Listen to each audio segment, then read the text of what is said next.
nəşriyyat işi ilə məşğul olmaq, ümumiyyətlə yazıçı olmaq, uşaqlar üçün yazmaq, bu sektorda olmaq bəlkə də həyat missiyalarımdan biridir.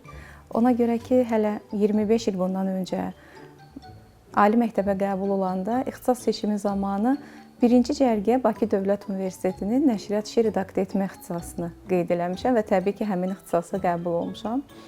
Yəqin ki, bu nəşriyyat yolunda ilk addım, ilk cığır idi. O anda belə bir fikir məndə yarandı ki, niyə də ibtidai sinifə aid olan bütün qaydaları bir kitabda toplamayaq. Yəni, və bunu elədik. O zaman hələ nəşriyyat yox idi. Sadəcə müəllif kimi belə bir kitabın sifariş verdik çapını və bizə yenidən sifariş gəldi ki, kitablar mağazalarda bitib yenidən nəşr etmək lazımdır. Və o anda mən anladım ki, artıq biz nəşriyyat kimi fəaliyyət göstərə bilərik. Onu və başqa digər kitabları, uşaqlara daha faydalı kitabları nəşr eləyə bilərik. Və beləliklə Ağıllı Bala nəşriyyatı quruldu və ondan sonra müxtəlif kitablarla balaca oxucularımızla görüşürük.